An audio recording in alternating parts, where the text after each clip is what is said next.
Hey guys, I'm back again for my review of Goosebumps. This time we're talking about episode 7, entitled Give Yourself Goosebumps.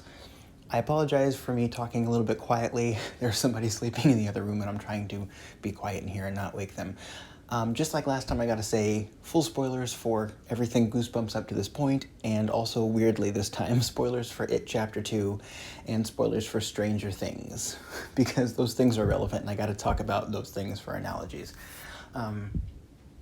But anyway, this week, I gotta say, I really liked this episode. I was really kind of digging it this week. Last week, I was a little bit down on it because I thought it just wasn't executed very well. But this week, I thought it was a big improvement. I thought they did a great job. So let's talk about it. Give yourself goosebumps. But before I say anything, I gotta say, Black Hole Sun was appreciated. I See You Goosebumps using Black Hole Sun. I love that song. I don't know why that song fits so well with the ending of the episode. It was just really kind of funny that was there with that moment. You could have used almost anything there. I guess the cliche thing to do would have been to put Don't Fear the Reaper right there, which would have been way too on the nose. But anyway, okay.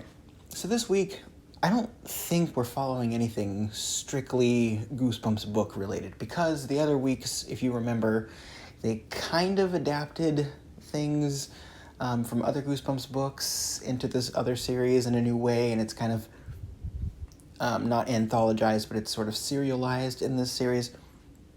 This week, it takes the name of a Goosebumps series, which you Give Yourself Goosebumps, which I believe is the Reader Beware, You Choose the Scare. Is that correct? Or is Give Yourself Goosebumps like a game? I don't remember.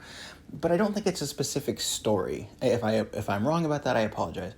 But we're just kind of continuing along from the story last week. Now, one thing I have to say here is, I think for most people, they probably didn't binge all 5 episodes at once of the premiere. Because if you remember, the episodes 1 through 5 premiered all at once on the 13th. Then a week later we got episode 6, and now we're getting episode 7. So technically there was a week of time that passed between 5 and 6, but I think because most people probably spread it out, they probably watched 1, 2, 3, 4, 5, 6 really close together, and then 7 was a week apart. This is the first week where we really had to wait a complete week for another episode. And I gotta say, the recap was really, really long, and I think that's why. But even then, I was having trouble keeping track of some of these characters because I just haven't really, I recorded that video and posted it about a week ago, right, where I reviewed the episode. But like remembering all the things that are going on at once. It's kind of difficult when you've had to wait this long. When you've had those first 5 episodes, or really first 6 episodes, happen in quick succession. This is another big problem I have with Disney Plus's release style. Now, I know this is not strictly related to the episode. I'll get back to the episode in just a second, but I got to talk about this because it affects the show, and it affects this show specifically because Disney has this habit of releasing multiple episodes for a premiere, which has 2 negatives. The first negative is we don't get to spend as much time in the release season, okay? So instead of being able to hype up the show for 10 weeks, we only get to hype it up for 5 weeks. And speculate and anticipate. And then the other negative is you have to watch all 5 episodes before you can talk to anybody about it. Because, like, when they premiere 1 episode, you're all caught up. At least when they premiere 2 episodes, which is what they do for the Star Wars shows usually, 2 episodes isn't too crazy. When they had Andor, they premiered 3 episodes at once. And, like, it's a very slow show, so, like, a lot of people just stopped watching it because they didn't want to watch 3 episodes to have to get caught up. 1 episode's not so bad, right? You can commit to 1 episode, and then you're all caught up for the week. So anyway, this story specifically, the Goosebumps series, I think because it was 5 episodes, and it's just boom, boom, boom, boom, boom, just you getting those first 6, because by the time you watch the first 5, like I said, it's time for the next episode. Because they did that, I have not retained that information as well, because studies show that when you watch episodes a week apart, I mean, you would think the closer you watch things together, you're getting all the information at once, you'd remember it better. You don't. You remember it better when you get a week apart to process things, and I would be way more invested in this story if I had been, growing a liking of these characters 4 or 5 weeks, rather than just getting all at once. So anyway, that right off in the beginning of the episode, that kind of impacted my enjoyment of it. I spent I was sitting there watching it with somebody else, and I kept having to pause it and say, now wait a minute, is this person who did it? And we had to spend a little bit doing that and figuring out who everybody was, and we watched the whole recap, and we still had to do that, right? So you could say that's a little bit on us, but I think, with all these different plot lines, it's easy to lose track of stuff. So that was the first thing. So I kind of started off negative. But the reason it became positive was because I was really liking the humor in this episode, and I was really liking the acting. That's one thing that's very strong about this show, is just the acting. Even when you have cheesy jokes that are so dumb, the actors make those jokes work. A great example in this episode is Nathan.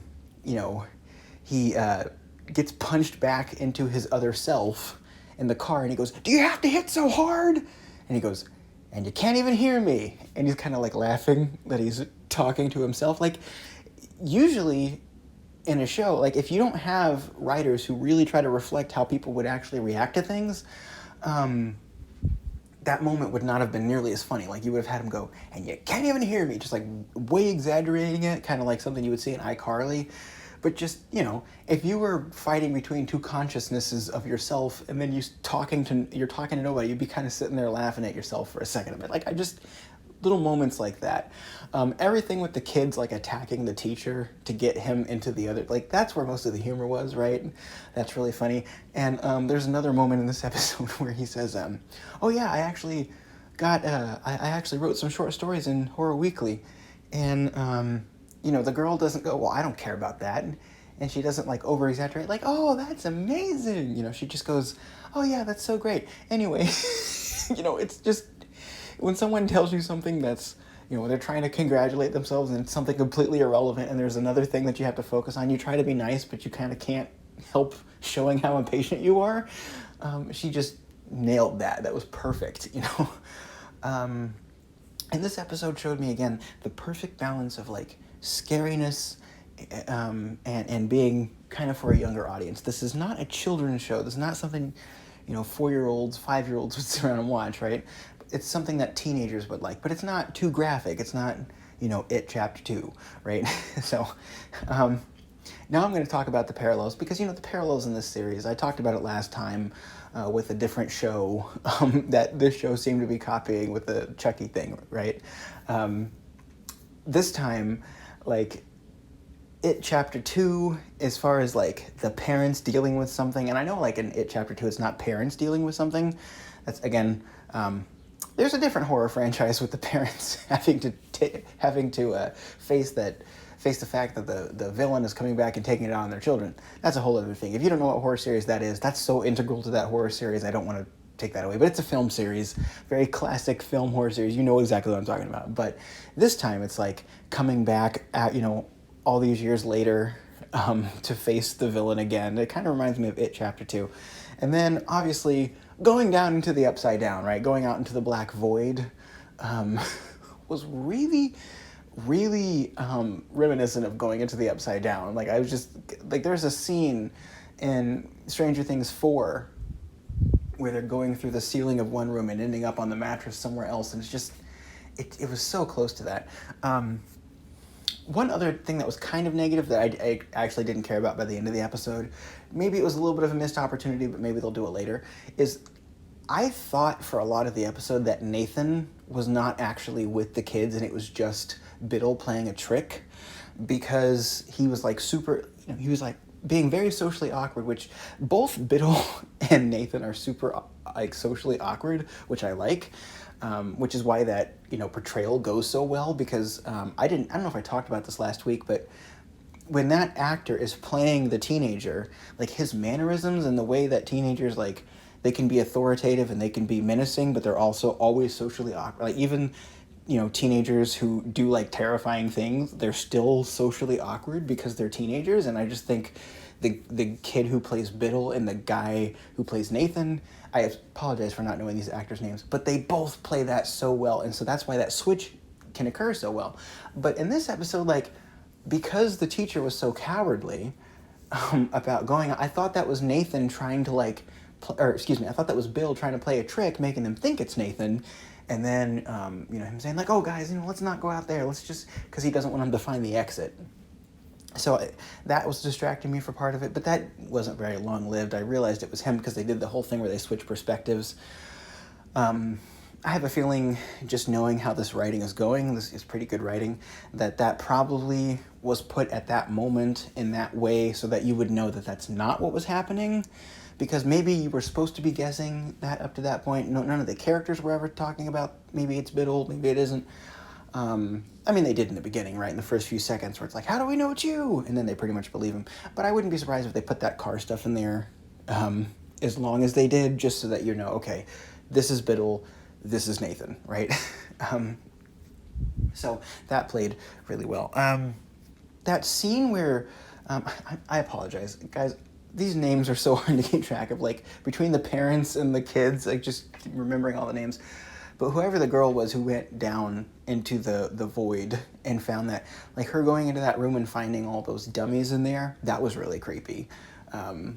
It wasn't overdone. This is the thing I like about kind of kids horror, is like, you have to be able to direct in a certain way to make something scary that doesn't have tons of gore in it, right? Because then it's just like, oh, this is horrible because it's violent and I don't want to see it. It's disturbing, right? But to make something creepy, I would almost argue that those directors have a harder job. Like the directors who, were involved in specifically, or especially, I should say, Are You Afraid of the Dark? Because Goosebumps is a 90s series. I love it, but it wasn't all that scary a lot of the time. Are You Afraid of the Dark was terrifying a lot of the time. Even as an adult, that show was scary sometimes. And it's like, you have to do that in a TVY7 show. So you have to do it with camera angles, you have to do it with lighting, you have to do it with voices, your facial expressions. You have to make it feel genuinely creepy without using any of the, get out of jail free cards you get with rated R films. And they did a good job in this, and it wasn't overdone. By the way, another show that does that expertly is Doctor Who. Doctor Who is a show that absolutely pulls off some of the most frightening moments in sci-fi. But it's basically a TV PG show. So, excellent directing there too. Just wanted to give that show a shout out. But that moment was really well done. There's a funny moment when she goes in there and sees a picture of Bill Clinton and she just goes, oh, Hillary's husband. That's funny because, she's a younger person. Young people weren't around when Bill Clinton was president, so they just, they know Hillary from the elections and stuff like that. So she goes, "Oh, Hillary's husband," and that joke could have been a million other things that would have been really cheesy. Bill Clinton there, it could have been like a super politicized joke, but it wasn't. It was just, it's just something funny to put there. It wasn't like a partisan joke. It was just, she doesn't recognize Bill Clinton as being the president. It's Hillary's husband. So it's just kind of funny. Anyway, and I like the little twists with the scrapbook, and it's not very well defined. The device for storytelling is not all that interesting. It's not all that unique, but it doesn't really need to be, because the characters, like the kids and the parents and what's going on with that story, that's extremely well done. And I think the literary device of the I guess it wouldn't be a literary device, the screen writing device, whatever you want to say, of the scrapbook, it's just, it serves a purpose. It's well done. And him throwing the book into the water at the end and the water coming through the edges of the room, I think they know that everyone's not going to be going, oh no, because that the kids probably aren't going to die. It's something that's somewhat predictable. So they kind of hammed it up a little bit with Black Hole Sun. So I don't know. I like the series right now. I think the writers have found their footing, and it's really interesting that this has been the best episode that didn't try to base itself off anything from the Goosebumps series. I almost wonder why they didn't just try to make it its own thing. And the answer to that is obvious. I shouldn't be disingenuous. It's because Goosebumps has a name recognition that you're not going to get with something new, obviously, by definition. But I think a lot of these writers, it's like it doesn't matter if the series is good or bad. These writers have very specific ideas about what they want to do, and they take an existing IP and they just kind of sew it into that existing IP, and it's like, why didn't you just take that idea and just make it something new? You know, I mean, there's something to be said for taking characters, like if you're writing something for a character that's a little bit different than what we've seen before, like take something like a Star Wars spin-off that's very different, you're still specifically using Star Wars because you want to tell that story in a different way.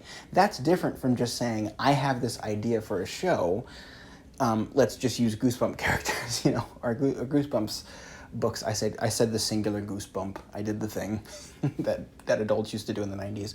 Are you reading the Goosebump books? You know, or the Pokemon? You know the thing. Anyway, not poking fun at anybody, not making fun of anyone. I guess I'm kind of poking fun, but you know, everyone's parents said that. We love our parents, right? But they definitely said those things. Anyway, yeah, it's just like taking something that's already a thing and making it, you know, making it something completely different when you probably just could have been, yeah, you know what I'm talking about. So I think the show should continue to just try to do its own thing after this. I don't really care if it goes back to the cuckoo clock or the haunted mask or whatever else. I mean, I guess they're going to bring in Slappy. But at this point, Slappy, like, that's the weird thing. Slappy just feels incidental at this point. I haven't even talked about Slappy up until this point because he's just kind of there. You know, he's not really doing anything because Slappy is so heavily associated with Goosebumps. Last week, if you recall, if you watched last week's video, I said Slappy is synonymous with Goosebumps. So the second you bring in Slappy, you start thinking about, okay, wait a minute, this is supposed to be actual Goosebumps lore, and they're just changing everything. It would have been interesting to see them introduce a new living doll that's, you know, from the UK, and but you know, okay, we're gonna bring in Slappy. I'm gonna see what they're gonna do with that. Hopefully they don't try to do too much at once. I'm okay with minimalist series finales. I don't like series finales that try to accomplish way too much stuff at one time. Not everything needs to have a sky beam. You know, I hope there's no Slappy sky beam at the end of the series. You know, and have the Goosebumps extended universe or whatever. Just make the series work, and I think it'll be good. I really think, in closing, that they can stick the landing for this series. I think they can do that. Because the characters are all working great. There's enough mystery with what happened with the parents. There was some questionable storytelling last time, like I said. I just really wish they would have changed a couple things to make that backstory a little bit better, but I also said last week that I think the series could finish and be good.